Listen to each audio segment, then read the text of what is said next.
Oh shit, I'm wearing a Marvel sweater.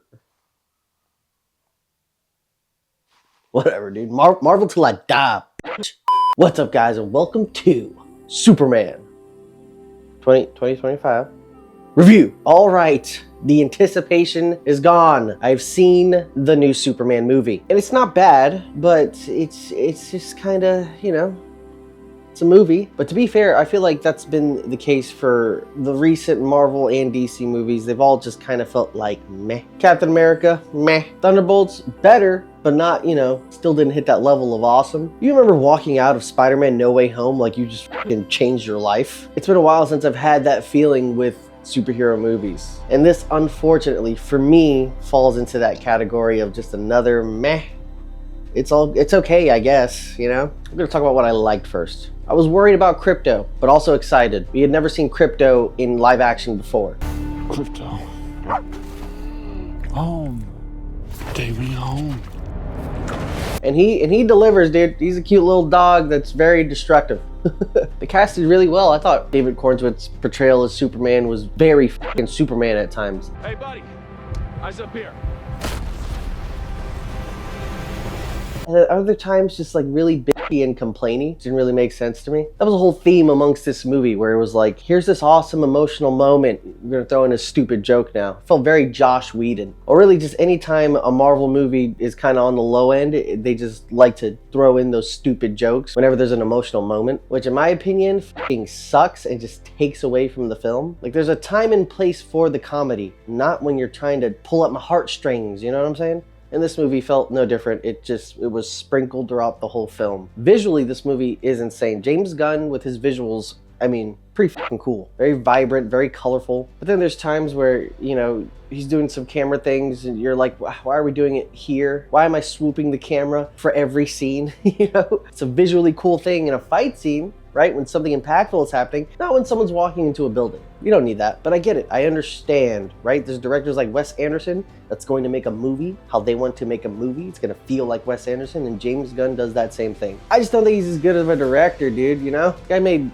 2 good Guardians movies and an okay Suicide Squad movie, and we're gonna be like excited. How was he able to do Superman, dude? Okay, back to the good stuff. Rachel Brosnahan. Her Lois Lane was Lois Lane as f. Not to say that Amy Adams' portrayal of Lois Lane didn't feel like that. It just felt more accurate. The overall tone of this movie felt like I was watching an episode of the animated Superman series, which I can understand. If you love that cartoon and you really like James Gunn as a director, you like the Guardians films, you're probably gonna love this movie. But there's just a certain tone with DC that I truly enjoy, the really dark side of DC, the serious tone of superhero-ness. And this was not that. This was All-Star Superman, animated series Superman, fun, vibrant. Not to say that there weren't serious moments, but again, they would just throw a joke in. Most of it, like 90% of the time, they would just throw a joke in for the emotional moments and would just ruin the scene, in my opinion. Nicholas Hoult, fantastic actor.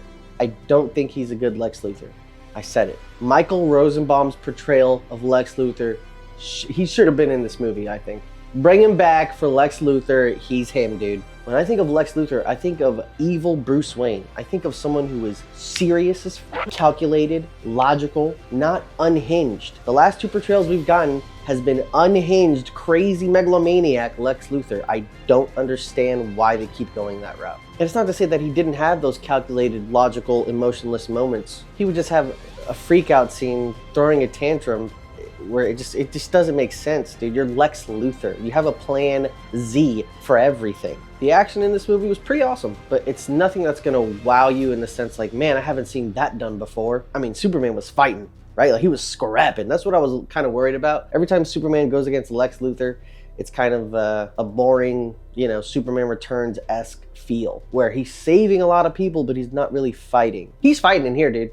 He has some people to fight. But is it better than the Man of Steel's incredible fight scenes? I don't think so. I think Man of Steel will forever be my favorite Superman movie. Even with its faults, I'm not saying it's a perfect film, but it's definitely better than this film. In terms of score, writing, everything. Maybe not Lois Lane though. I do like this Lois Lane more. And definitely this Lex Luthor is better than fucking Jesse Eisenberg's bullshit, whatever that was. But the saving grace of this film, Mr. Terrific. Holy shit. My only experience with Mr. Terrific has been from the Green Arrow CW series, which in there, he was kind of just like, all right. This man had aura.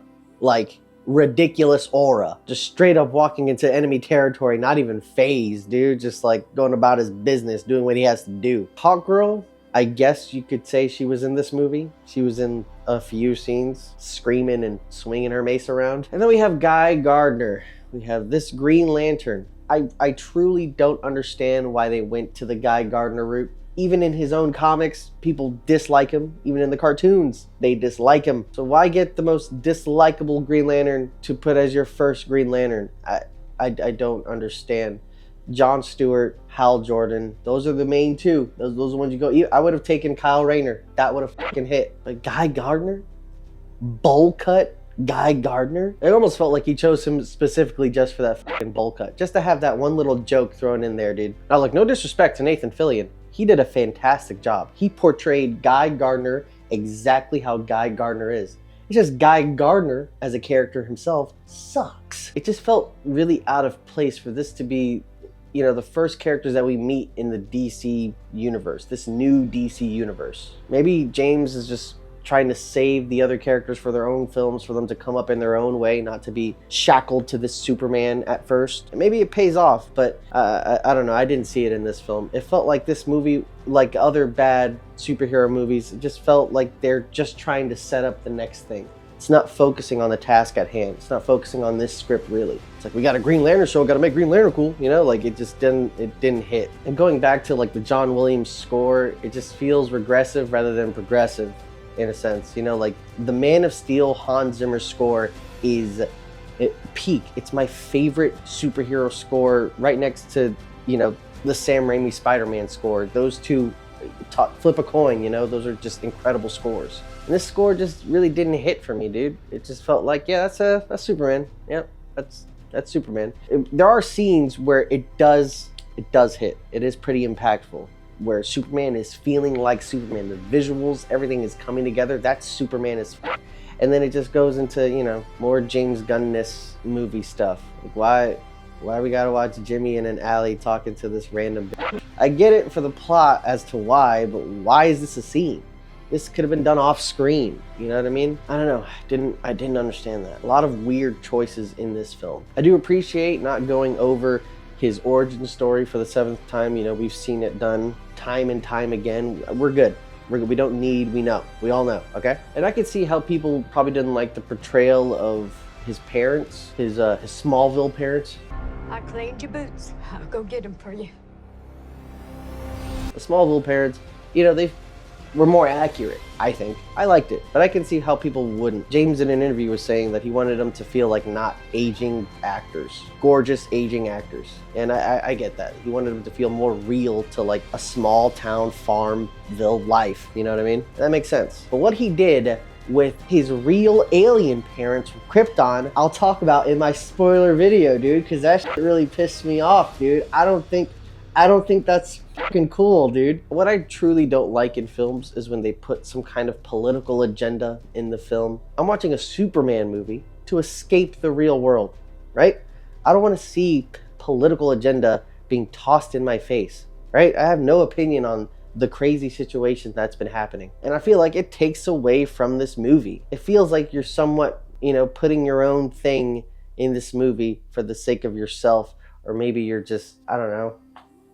I didn't like it. He clearly puts a viewpoint on the Israel and Palestine stuff and the immigrant stuff that's been happening, and I don't want that in a Superman movie. But even with all the bad, there is some cool shit in this movie. It's not a terrible film. It's just an okay movie. I give this movie an unhinged Lex Luthor out of 10. But really, I give it like a 6.8 out of 10. Just slightly above average. I really wanted to like this movie. I'm gonna do a spoiler talk review for this film right after this one comes out. Be on the lookout for that. With that, I bid you adieu. Please like, comment, and subscribe for more videos like this, and take care now. And bye then. Ta-ta.